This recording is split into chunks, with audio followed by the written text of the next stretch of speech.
Errejón dio una patada a una persona que estaba en una situación difícil y bueno, pues finalmente esa persona le ha llevado a los tribunales y hoy se tenía que producir el juicio, pero atención, porque el juicio se ha suspendido. Don Carlos, ¿por qué? Buenos días. Muy buenos. Bueno, pues son cosas sorprendentes. Ahora os lo explicaré, pero en principio lo que se subsume todo esto es que dudan de la imparcialidad de la juez. Para mí es un escándalo, ¿no? Para mí Pero esto ya lo habían dicho antes y sí. Esa fue una reclamación que ya planteó en su momento Errejón y luego dejó de plantearla. Ahora ha regresado a la posición de origen. El señor Errejón, cuando en su día anunció que la juez debía abstenerse, planteó un incidente parecido a una recusación, pero no era una recusación, llegó esto a la audiencia provincial y la audiencia provincial le exigió que ratificase la recusación porque es un acto personalísimo. Sí. Y es poner en duda la imparcialidad de una juez. Sí. Y el señor Errejón en ese momento dijo que no, que él no había recusado a nadie, sí, y que no había causado abstención. Y ahora, sin embargo, sí que le recusa. Ahora lo curioso es que en el juicio que se ha celebrado esta mañana ha intervenido el Ministerio Fiscal. Bueno, es el no juicio, creo, ¿no? Porque no ha habido juicio. Bueno, sí, pero el juicio ha empezado. El juicio ha empezado y en ese momento la juez ha dado, pues si alguna de las partes quería formular alguna consideración previa o alguna cuestión procesal previa, ha dado trámite a las partes y entonces ha aparecido el Ministerio Fiscal. El Ministerio Fiscal, y esto que os voy a decir ahora, os va a resultar chocante, es que en estos procedimientos no tiene que intervenir. Es decir, hay una circular del año 2015 de la Fiscalía General del Estado que dice que cuando un procedimiento es por maltrato leve, que es el artículo 147.3, que es el que hoy se estaba juzgando, el Ministerio Fiscal debe abstenerse y no debe intervenir en los juicios. Yo cuando entro a la sala y me encontré el Ministerio Fiscal me ha sorprendido. Bueno, y lo primero que ha hecho el Ministerio Fiscal es volver a retomar todo aquello que hace ya 4 meses la juez dio trámite a las partes, incluido al Ministerio Fiscal por si quería alegar algo respecto a la posible causa de abstención de ella por supuesta imparcialidad. Repito, no estamos diciendo que que sea parcial, sino que como ha instruido parte de la causa, que para mí no lo ha instruido, pero ellos dicen que sí, si alguien tenía algo que alegar. Y el Ministerio Fiscal, en julio del año pasado, no dijo absolutamente nada. Sí. El Ministerio Fiscal se le comunica el juicio, él decide si va o no va. Según la circular que os he comentado, no tiene por qué acudir al juicio. Sin embargo, ha acudido. En ese momento sale a decir que su señoría debe abstenerse. Nos sorprende a nosotros porque no había dicho nada, ni cuando en su día se le comunicó, ni ahora cuando se le ha generado el juicio hace ya 2 meses. Y nosotros nos oponemos, evidentemente, porque entendemos que no procede. Sobre todo, vemos la sorpresa de que el fiscal pida eso, que el fiscal comparezca, sí, que el fiscal pida eso, y nos oponemos como ya nos habíamos opuesto porque la audiencia provincial había resuelto. Este señor no ha recusado, que celebre el juicio la juez titular del juzgado 16, que es el que tiene que hacerlo. Y la defensa de Errejón en ese momento, pues que sí, que no, ni blanco ni negro, ni gris. No abstengo, no recurso, pero sí, pero no. Y al final, digamos que ha apoyado lo que ha pedido el Ministerio Fiscal. ¿Qué ha ocurrido? La juez no se ha visto obligada a decir, bueno, pues si las partes, nosotros, en ese momento, incluso para tratar de evitar una suspensión, como ya la defensa del señor Errejón había dicho que ellos no recusaban a la juez y que aceptaban que fuese juzgada por la juez titular del Juzgado de Instrucción número 16 de Madrid, le hemos pedido a la parte denunciada, oiga, digan que están de acuerdo y celebremos el juicio, no retrasemos esto más, porque parece que nosotros no queremos retrasarlo, alguien lo quiere retrasar por el motivo que sea.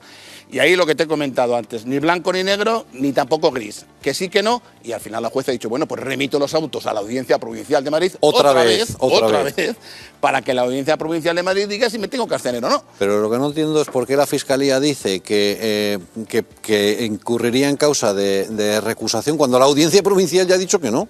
Pues si la Audiencia Provincial ha dicho que no, la Fiscalía nunca tiene nada que decir, pero en este caso, cuando una vez que ya ha hablado el juez, menos. Aquí es que tampoco está así, es que hablaríamos casi de una clase de derecho procesal, que no se trata, y los televidentes no están aquí para que yo les aburra, una clase de derecho procesal. Se trata de que cuando esto llega a la audiencia como posible incidente de recusación, el señor Errejón dijo que él no ha recusado a nadie. Entonces la Fiscalía no comenta nada, no dice nada, pues es que le dan trámite en julio por si quiere decir algo y no dice nada. Y hoy, que en mi humilde criterio, pero que humilde criterio basado en la circular del año 2015 y que se aplica por todos los fiscales cuando es un delito de maltrato o agresión leve, no intervienen. Y aquí nos encontramos con que la Fiscalía interviene y lo único que hace es decir, no, que hay que suspender el juicio y remitirlo otra vez a la Audiencia Provincial de Madrid. Ya recordará a Sánchez cuando hablaba del fiscal general. ¿Y quién elige al fiscal general? Yo. Yo siempre digo lo mismo, que a mí me gusta comentar hechos, opiniones. Claro. Si algún día me llamáis para que me siente en un debate, las daré. Aquí no, aquí me limito a decir que la circular emitida por la Fiscalía General del Estado, que dice cuándo tienen que acudir los fiscales en los procedimientos por delitos leves, dice que en el juicio de hoy la fiscal no tenía que haber estado. Ya.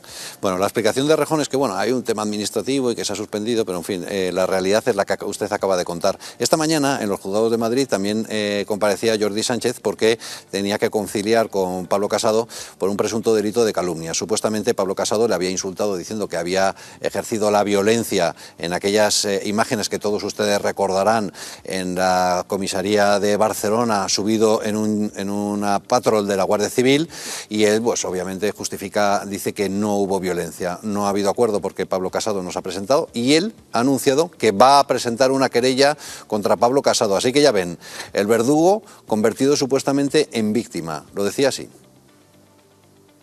Hoy esta es una comparecencia en un acto para buscar una conciliación que no se ha producido con el señor Pablo Casado, con lo cual ya anuncio que voy a interponer una querella contra Pablo Casado por haber mentido, conscientemente de que estaba mintiendo y alimentando una vez más lo que es una actitud del Partido Popular, de la derecha y de la derecha extrema y la extrema derecha, y particularmente de Pablo Casado, en todo lo que hace referencia a Cataluña.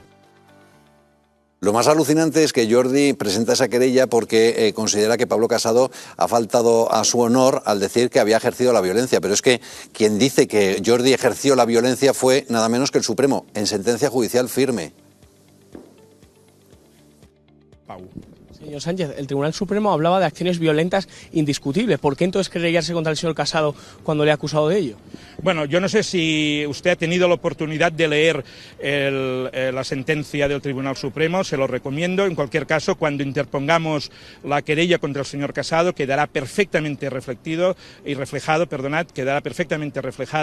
las anotaciones que la propia sentencia del Tribunal Supremo expresan, en el doble sentido de que ni los vehículos de la Guardia Civil fueron destrozados por mi persona, ni en ningún momento ni yo ni Jordi Cuixart hicimos ningún acto a la violencia. Al contrario, el Tribunal Supremo reconoce que nuestra actitud llamando a la pacificación y nuestra actitud no violenta merecían y eran motivos de elogio. El señor Casado miente y sabe que mentía.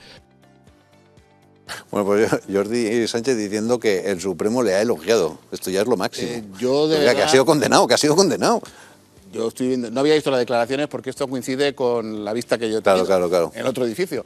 Estoy viendo esta hora y yo de verdad que me hacen los ojos chiribitas. Es decir, el señor Jordi Sánchez ha sido condenado por sedición. Y la sentencia, que no ha debido leérselas él, porque habla de violencia. Habla de una violencia que es muy discutible según no se llega a la rebelión, aunque el Ministerio Fiscal entendía que sí, pero lo que está claro es que la sentencia establece que existe esa violencia. Entonces no le veo ninguna viabilidad a la querella que le quiere interponer al señor Casado. Y bueno, el señor Casado y el Partido Popular tiene muy buenos letrados, entre ellos don Jesús Santos, antiguo fiscal de la Audiencia Nacional, que imagino que cuando les ha llegado esto pues se habrán reído, porque no tiene sentido alguno. Sí, bueno, más que reírse, indignarse, porque vamos, que un condenado encima se permita ir de víctima. Cuando te llega una querella, un acto de conciliación por una querella y se ve, imagino que este señor pues querría salir en televisión y querría ponerse la medalla de que le va a poner una querella al señor Casado, pero vamos, no le veo, es que no tiene ninguna viabilidad, que la sentencia, si se la ha leído, establece la violencia, que no llega a ser para estar tipificada como rebelión, pero sí como sedición, si no, no habría sedición tampoco. Lo dice la sentencia y lo dicen las imágenes, porque es obvio que hubo violencia, no hay discusión. Repito que yo no sabía que íbamos a hablar de esto, pero vamos, es que yo recuerdo a los señores subidos en un coche de la Guardia Civil. Claro. Y es que eso lo refleja la sentencia, ¿eh? Y un coche destrozado. Destrozado, ellos subidos y lo destrozan, pero es que lo refleja la sentencia. Claro. Entonces, decir que no hay violencia, entiendo perfectamente el señor Casado en ni molestarse en acudir hasta la Por supuesto. Carlos del Arco, muchísimas gracias. A vuestra disposición para lo que queráis.